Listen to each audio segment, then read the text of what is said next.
Welcome to the Gals Guide to the Galaxy podcast, where a group of gals gather for you one cool thing around our topic of the month. Is it ancient history? Is it breaking news? Is it safe for work? Well, that's up to each gal. All we know is that... Fasten your seatbelts. It's going to be a bumpy night. All right, you guys are in for a treat. I'm excited. Here we go. So... welcome back. I'm Leah, and I am joined by Bonnie and Katie and Lisa talking about our one cool revolutionary gal. So Bonnie already talked about Benazir Bhutto, and Lisa already talked about Dutch assassins, and Katie already talked about Rosa Luxemburg.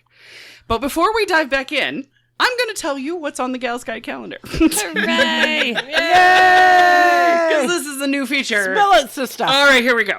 So, week 4, for the week of January 24th through the 31st, we have 3 awesome events. On Tuesday, January 25th, we are continuing our partnership with the Women in Noblesville for a quarterly book club. We are focusing on mentorship this year. So, our first book will be Mentoring Lifts and Inspires by Trisha Beck. We will meet at Nickel Plate Arts at 5:30. Our own Katie Harris, yay, will be leading the lovely discussion. Exactly.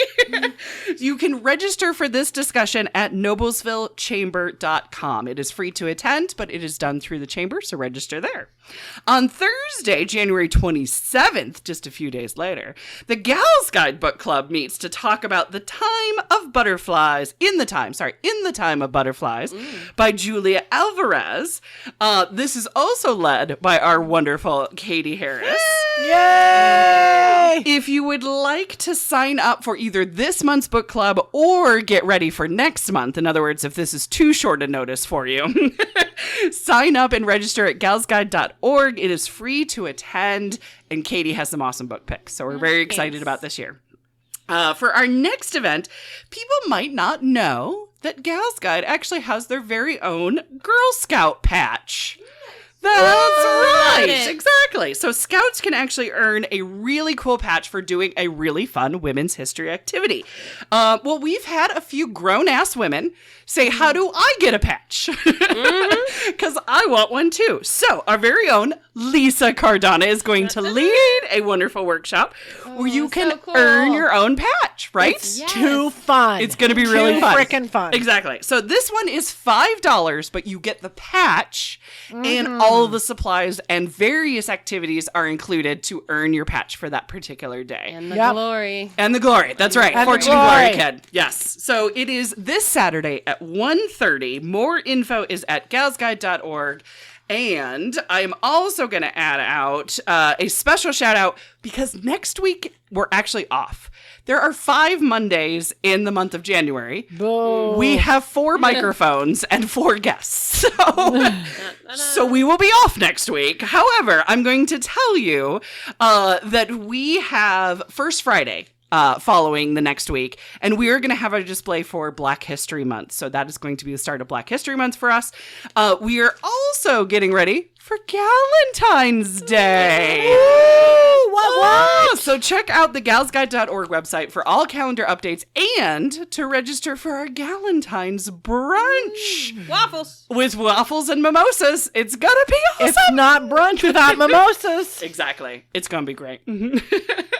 So now that leads me to my rando question, which will somewhat tie into my wonderful lady. And my question that I want to get to know more about you lovely ladies is, if you could 100% show up for one of these revolutionary events, what would it be? And I'm looking for my list. Oh my God. My list is... French Revolution. Thank you. Oh my God, it's right there. American Revolution. Yes, exactly. Okay, so French Revolution, American Revolution, thank you. The 1970s Women's Revolution, the Chinese Cultural Revolution, I'm buying you all the time, the Russian Revolution, the Rock and Roll Revolution, which is said to be started by Elvis Presley, but don't get me started on Sister Rosetta Tharpe. Thank you. The British invasion, or I don't know, the Star Wars rebellion against the Empire. So which one, if you had a TARDIS, a time machine, a time turner, whatever you would have, Which one would you 100% be there for? Dun dun. I didn't buy you enough time with that list. No.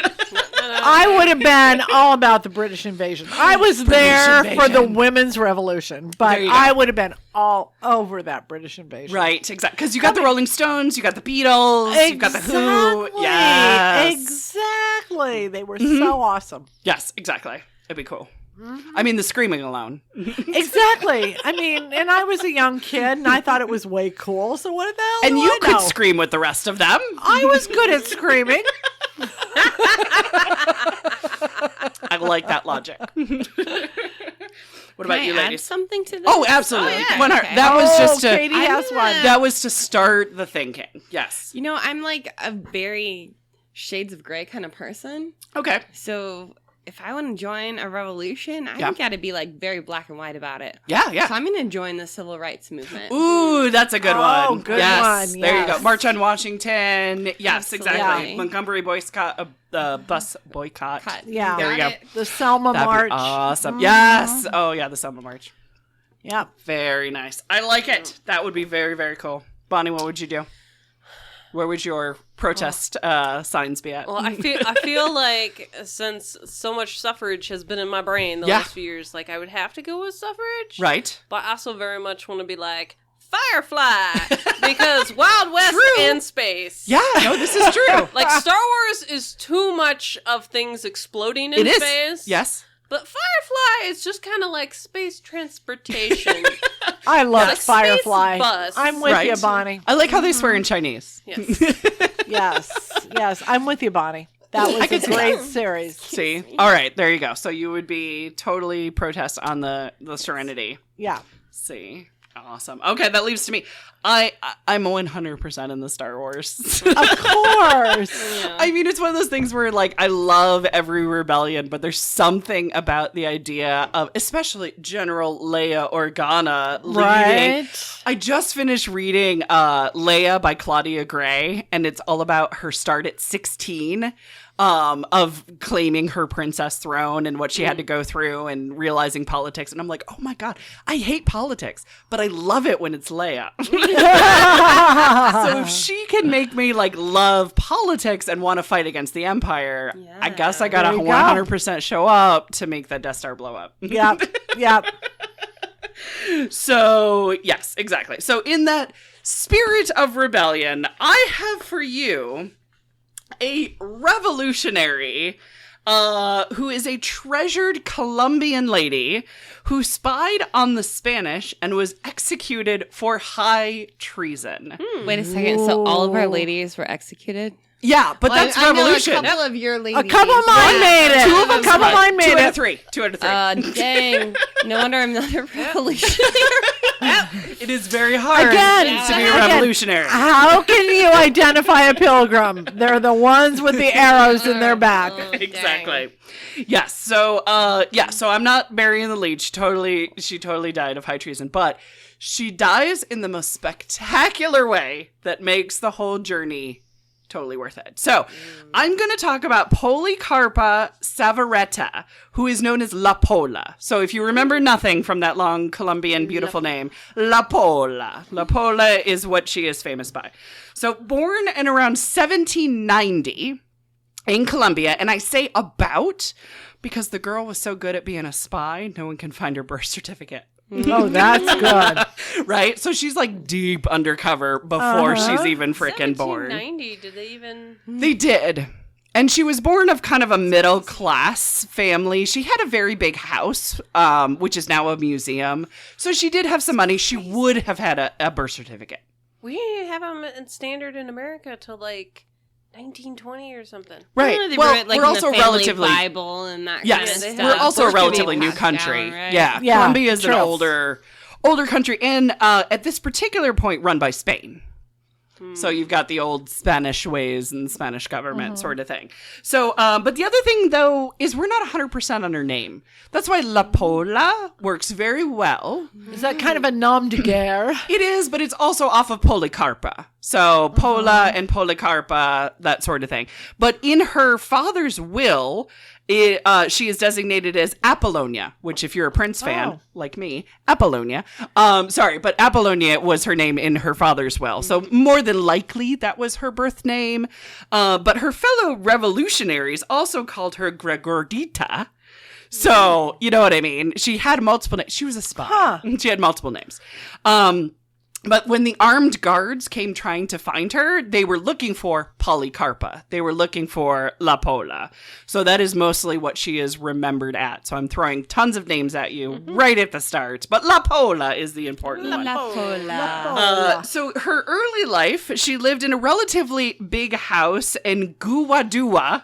I love saying Guadua. Great. Exactly. So Guadua. That's almost as good as Mississinawa. I know, right? Exactly. It's now a museum, so you could actually go to Guadua and visit. Her family moved to Bogota, which you probably heard of as well.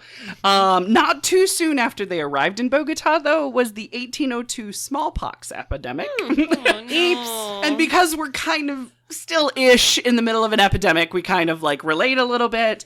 However, the smallpox epidemic killed her father, it killed her mother, it killed one of her sisters, and one of her brothers. Wow. Yeah. So, I mean, because we can kind of... An orphan. Yeah, right? Well, no, not to fear. She still had 6 more siblings.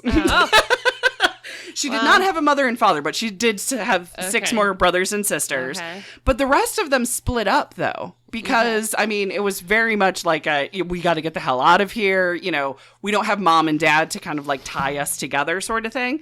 So they split up. So some of them joined religious orders. Some of them became monks. Some of them went to work on farms. And some of them went to work as a seamstress. Okay. La Pola went back to Guadua. I love it. And she went with a handful of families that included 2 of her sisters, her godmother, and also her aunt. So she kind of did have like family. Extended Yes, family. exactly. So she had family around her. So Guadua is a crossroads of sorts. Okay. Many people came through going to Bogota or going to the Mandala. I think it's the Magdalena River. So it's kind of like a seaport through the Caribbean area sort of thing. We don't know what made La Pola become involved in the revolution against the Spanish royalists, but she was definitely in the right place at the right time because of her location. So here's an ever so quick history of the time, and this is by girlspring.com. I want to make sure I give them absolute credit for this. It says, quote, "It is important to understand Colombia and Spain's political climate at the time. So in the early 1500s, like way early before La Pola, the King of Spain, Charles I, was sending soldiers and fleets into Colombia to establish colonies for a better trade. Yay, money and slavery. By the 1800s, we had Ferdinand VII as king, and his trade routes with Colombia were like even richer. So really, it's a money-hungry city for people who don't freaking live there. So people all over the world started going to the small portside colonies in Colombia. They were spreading this word of freedom and how American colonies, because we're talking 1776, 1880s, were now starting to question their own forms of government. So yay, Alexander Hamilton and freaking, you know what I mean, George Washington. They started spreading the ideas to Colombia that we could also kind of revolutionary. So all over the South and North America, they began to create junta, which is a group of people who would govern themselves. Kind of like a coup d'etat, but also kind of like guerrilla with a U. Yeah. Right? Yeah. Okay, so little pockets of resistance. So now we're at La Pola's time, and we're at 1801, and frickin' Napoleon comes in. Okay, remember little tiny Napoleon man. All right, so Napoleon imprisoned Ferdinand in France and appointed his brother, Joseph Bonaparte, as King of Spain. Okay. This gave the people of Colombia a reason to fight for independence because no one liked Napoleon and no one liked his little brother. and chances are the little brother couldn't successfully squash it. Correct. The little brother sucked in many, many ways. Measurably. Okay. Yes, exactly. Yes. So the juntas of Seville assorted themselves a new government because they're like, screw this whole little Napoleon's little brother thing. We're totally going to rule for our own. So they gained the following by telling people they were on behalf of Ferdinand until he was back on the throne. So they basically kind of like pitted the two against each other. So back to La Pola. She didn't like Spain. She sure in hell didn't like Napoleon's little brother, like being, oh, here, why don't you take this little area that nobody cares about, kind of pitting sort of thing. So she would listen in on conversations that came through town. She would suspect, no one would suspect her because she was like 16 and a seamstress. She was kind of, if you're a Hamilton fan, the Hercules Mulligan as a tailor who would sell secrets and stuff like that. So she got in with Andrea Ricorde de Lozano, who ran a spy network out of her home by getting seamstresses into rich family houses. Andrea educated La Pola on espionage, gave her papers to prove her connection and her association with the revolution, and got her jobs as a seamstress in Spanish higher-ups, like the viceroys and the royals and all that kind of good stuff. No one thinks of a teenager, right, Lisa? Never suspect the teenager. It's the teenagers. So, working at the home of aristocrats, La Pola would flirt, she would overhear conversation, she would collect maps, she would learn the major players, and she would hand up all the information over to the guerrillas. Again, guerrillas with a U. I just like saying it. So she supported the rebellion also by making alcohol. Cheers. I love it. I'm with her. Exactly. She sold guerrilla uniforms. She supplied guns. And that's, again, gorilla with a U. Gorilla with a U, thank you. Mm-hmm. And she even got a few young men who worked for the Spanish royals to join the resistance. Oh, she was a recruiter. She was a recruiter. It was lovely. She supported the rebellion and like many other women who were also kind of... on the download as a seamstress, but she was eventually found out. So when the royals came to Andrea's house, who is the lady who basically kind of like trained her and got her ready for this world, Andrea distracted the police officers while La Pola burned maps and documents that could lead her and them to the rebel camp. So she burned all the information right before she was captured. La Pola was found guilty. I mean, within like a couple of days. Like, you know what I mean? She was guilty the there wasn't a real moment. trial. Correct, Yeah. exactly. The moment that she was like, you know, they were already sentencing her. But she was sentenced to execution by firing squad. All right. She refused to wear a prison uniform. That was her first acts of protest. She was dragged into the Boulevard Square, the town square, to be made an example of in front of the entire town. She was told to repeat the prayers of the two priests who were on either side of her, escorting her through the square, of course, as repentance, and so she could go to heaven. And instead, what she decided to do was curse the Spanish government the entire way through the procession. You know, I always thought if I were on death row, Yes. I would go kicking and screaming. And this is what she did. Yeah. She insisted that the Spanish were going to lose the upcoming revolution. She was calling them all out by name. At one point during the march, she was yelling so much that her voice got hoarse, and one of the guards offered her wine to quench her throat. And she threw it back at his face and said, quote, "I will not even accept a glass of water from my enemies." And continued yelling at them. Girl was hardcore. Very hardcore.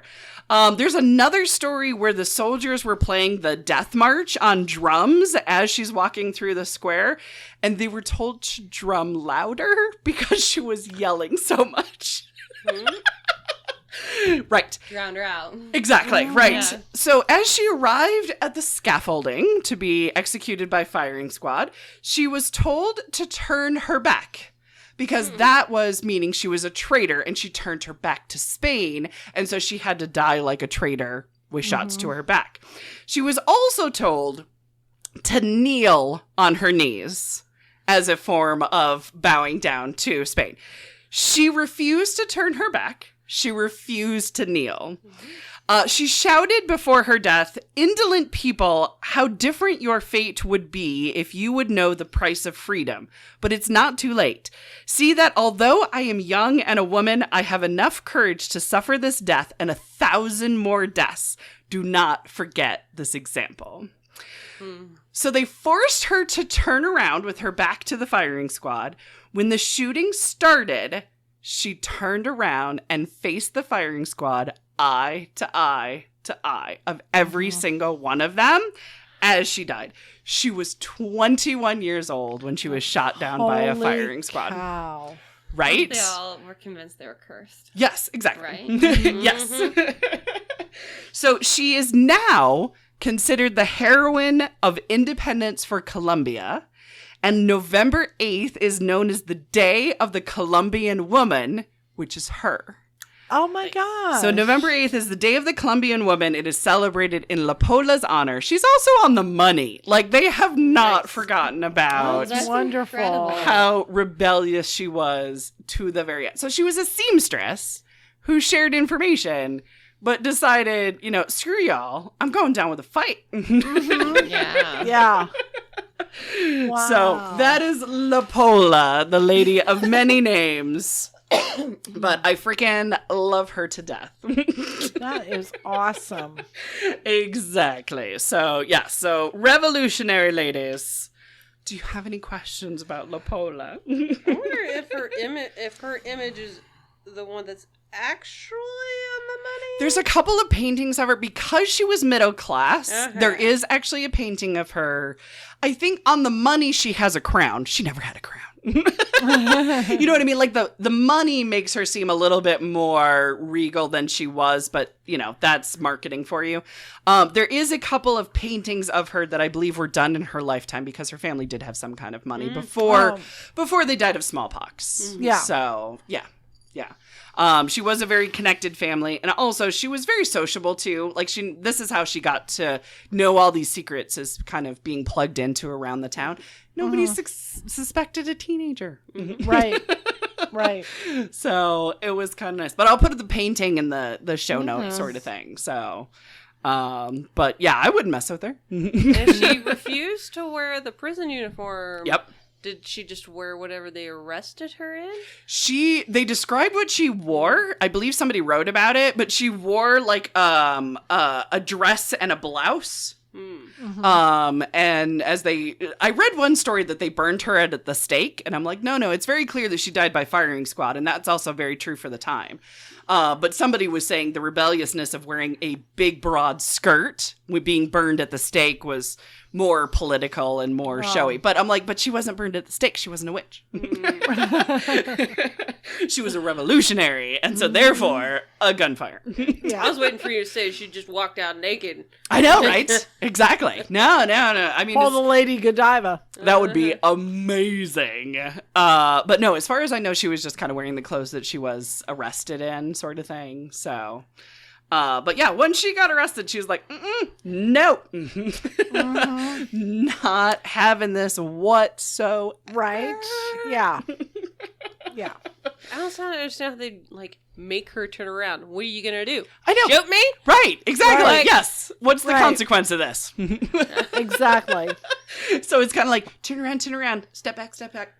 Yeah. Yeah, because they're not gonna hold her. 'Cause Right. They might get shot. Right, Yeah. exactly. Yeah. So, I mean, she had plenty of time to be like, I'm just going to turn around again. Yeah, that's incredible. Yeah. But I mean, they're relying on people being so scared to death, literally, to do anything, to make any kind of stance that nobody would. But she's like, Yeah. I ain't having this. Good for her. Exactly. So, and Colombia eventually got its independence from Spain. Yay. But freaking Napoleon and his brother. Yeah, there's a whole nother thing. I'm still trying to understand the Napoleonic Wars, and I don't have the brain capacity for it. Yeah. About his brother. Once I started getting, I'm like going, okay, all right, I could study. That was a rabbit hole I could go down, but I was just like, oh man, no, it's Napoleon. I know it's a whole. Until I have another lady in like the French Revolution, am I really going to go down that rabbit hole? Right. So I learned the Colombian side with his brother. Yeah.